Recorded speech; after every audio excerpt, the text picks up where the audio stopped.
Today I'm going to be doing my top 10 vehicles for Warzone and Halo 5. Before I get into anything, I just want to say thank you everyone for 7,000 subscribers. It's absolutely amazing how we're at this point. Hope to keep going strong from this point onward. You guys have been requesting I do this video for a very long time, and I wanted to wait until a lot more vehicles were out, and I know more updates are coming in the future, so as of this post, this will be after the Warzone firefight update, so anything that comes after that point will not be in this video. So with that being said, let's get into number 10.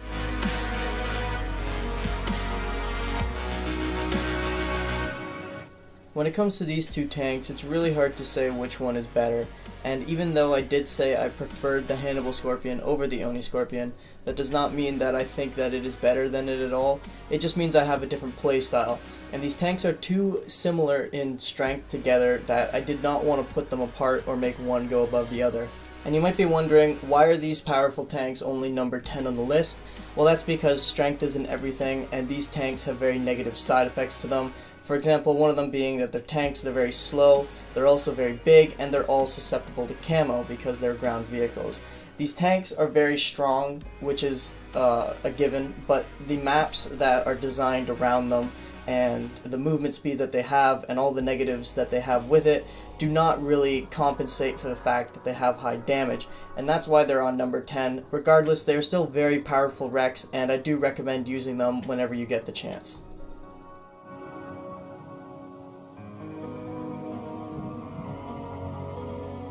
When the Hannibal Mantis came into the game, it was a huge step up from the Oni Mantis. It was the first time that the Mantis actually had purpose in Halo 5. As you guys may know, that the Mantises in Halo 5 were not really the greatest, but the Hannibal Mantis, when it came in, had showed some promise. It had some really powerful weapons to go with it, backing up the fact that its movement was pretty decent as well. Its rockets were really fast firing and also really good reload speed. Its Gauss turret was pretty powerful as well. You can shoot it at a far distance, so you can keep a good range with the Mantis is what it really needed, and this vehicle definitely thrived on that. But again, it is a ground vehicle, and that's why it's number 9 on the list, because it can still be susceptible to camo. It's a big target, can be taken down by lasers pretty easily, and can be EMP'd very easily as well. Nonetheless, it's still a very, very powerful vehicle. At 7 wrecks, I highly recommend this vehicle.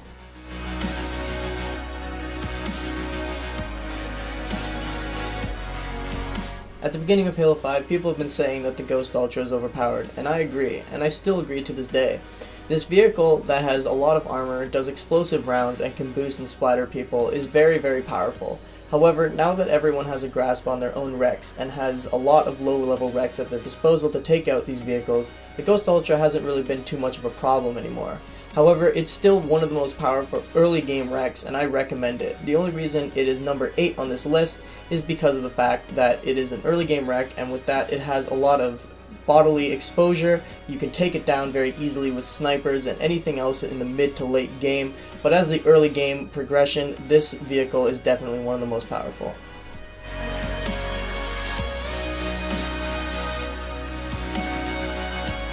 The Temple Ghost is coming in at number 7 on this list because, just like the Ghost Ultra, it is a very good low-level ground vehicle.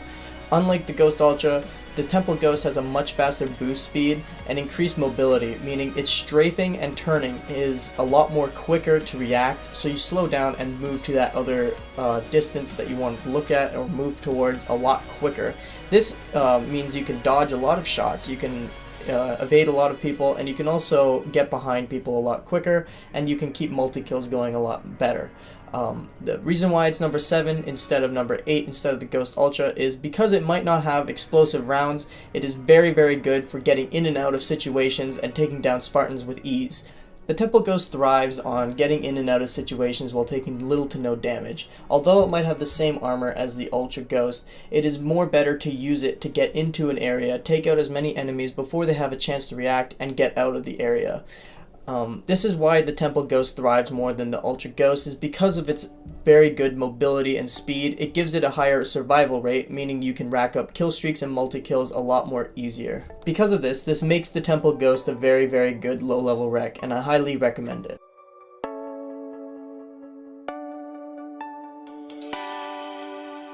The Phaeton in the beginning was definitely one of the lesser favored vehicles by many due to the fact that it had very weak armor for its cost, but now that thanks to the Wheelman perk, I can safely say that this is one of the better vehicles in the game, mainly to the fact that it can take a lot of hits and also deal a lot of damage. And it's an air vehicle, so that's a plus as well. However, the downside to it is that its charge-up chain gun makes you have to focus on an enemy on the ground for a elongated amount of time, meaning you don't really have any time to look around for any hostile weapons and vehicles coming after you. That is the one downside to this vehicle, but the Phaeton in itself is definitely a very good vehicle for its rec cost now, and I highly recommend it.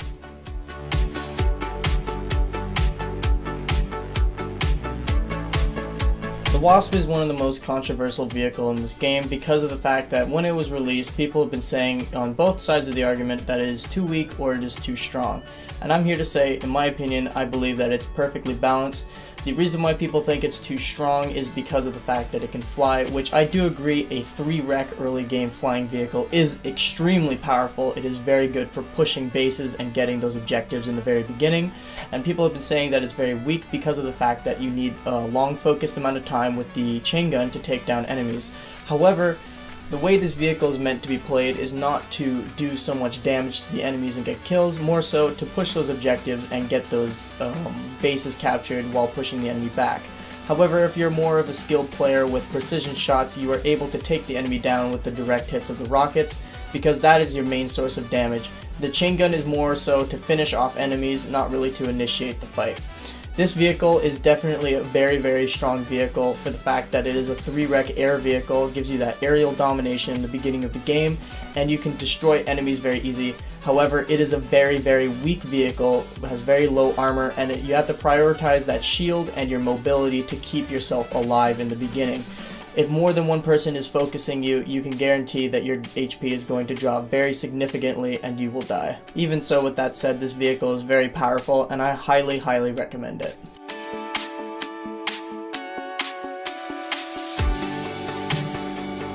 Moving up in the ranks, we have the regular Banshee and the Sword Banshee. These vehicles are by far one of the best vehicles in the game, due to the fact that it has the best mobility and best armor as well. By that I mean, it might not have the best initial armor in terms of taking the damage, but it does have a shield that can absorb most of the damage, and because of that will allow you to stay alive for a long amount of time. The Banshee has always been a shining vehicle within the Halo games, and Halo 5 is no different. In fact, it is even advanced even more in Halo 5 now, the fact that it has a shield, the boosts, the barrel rolls, and the backflips are all enhanced, and it can give this vehicle a huge advantage on the field if used right. Also, the removal of the collision damage within the vehicle against objects and terrain allows you to do crazy maneuvers with the vehicle and get up close with the enemy and do some insane splatters. Also, while the main gun, the plasma cannon, is mostly useless due to the fact that you have to focus the enemy for a long amount of time, and it's not really good at magnetizing towards the enemy, that weapon is not really a viable weapon to use. However, the secondary, the Banshee Bomb, is usually the primary used weapon by most Banshee pilots, mainly because it's an explosive bomb that it hits near the enemy or directly hits the enemy will be an instant kill. This, used in conjunction with the barrel rolls, backflips, and boost, can allow you to get some serious kills if done right.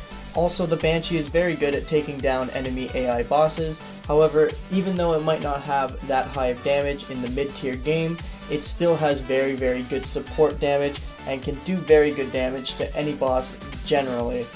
The Banshee and Sword Banshee is by far one of the best vehicles in the game, and although it is only ranked 4 on my top 10, it definitely is one of my favorite vehicles and is definitely worth the 6-rec investment.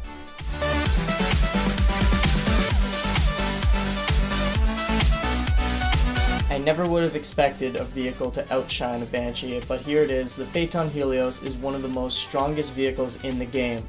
Being able to output so much damage and accuracy in its attacks, you can take out all vehicles, enemies, Spartans, and AIs with no problem whatsoever. This vehicle has insane amount of damage, and although it's a Phaeton, so dodging Spartan lasers, railguns, and rockets are still a problem for it, it still compensates for the fact that it can deal so much damage that you can take out enemies before they have a chance to shoot at you.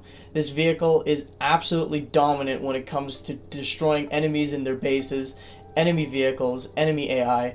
It is one of the most powerful things. You can call it an Oni Scorpion in the air, basically. When in conjunction with Wheelman, it has such a low EMP time, so you don't have to worry about being hijacked as well. Since it's in the air, you don't have to worry about camo as well. Taking out enemy Banshees is also a breeze, unless if it's the Temple or the Ultra Banshee, due to the fact that the Ultra Banshee and the Temple Banshee can shoot faster Banshee bombs. The regular Banshee and Sword Banshee are no problem whatsoever. It can take down any other vehicle so easily. It's actually amazing how much this thing can do. Well worth the wreck cost, well worth the investment. The Phaeton Helios definitely deserves number 3 on this list.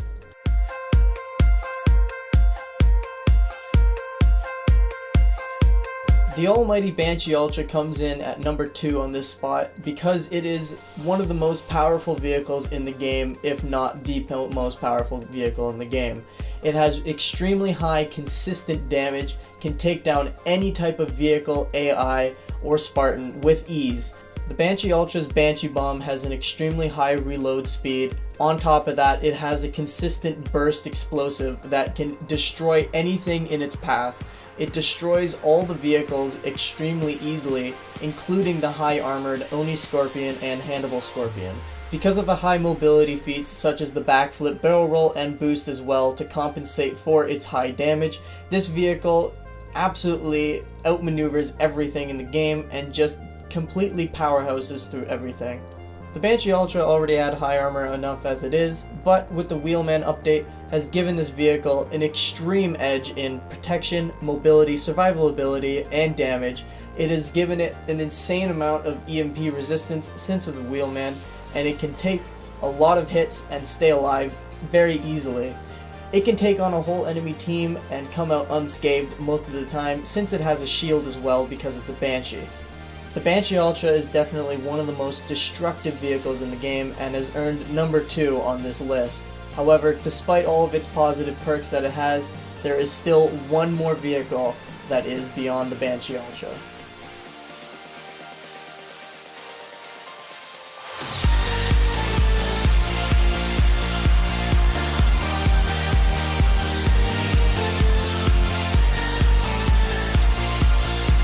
And the number 1 spot is the Temple Banshee. That's right, this vehicle, in my opinion, is just better than the Banshee Ultra. It surpasses in its mobility and survivability, and if you know me, then you know that damage isn't everything in this game. If you can stay alive, you can do the damage over time. This Banshee has the better mobility than the Banshee Ultra, and don't get me wrong, the Banshee Ultra is a fantastic vehicle. I love the Banshee Ultra so much, but the Temple Banshee just outranks the Banshee Ultra in its mobility, and because of that reason, this vehicle is taking number 1. This vehicle has dominated so much for me when I first got it, and it's just definitely the Banshee for me. It's the vehicle I've been looking for a little while now. Since the Banshee Ultra came out, I've always wanted a little bit more. I know I sound a bit greedy, but this vehicle just feels so perfect for me. It is my dream vehicle. The Temple Banshee, in my opinion, is the best vehicle in the game. I love this vehicle so much. It has done so much for me since its release, and had it have been here since the beginning of the game, I'm sure I would have been able to get some serious achievements with it. But nonetheless, it is very, very good. And even though the Banshee Ultra does insane amount of damage and is still one of the most viable vehicles in the game, the Temple Banshee just outranks it in every other way I can look at it. And because of that, the Temple Banshee is my number 1 vehicle. So that is it for my top 10 list.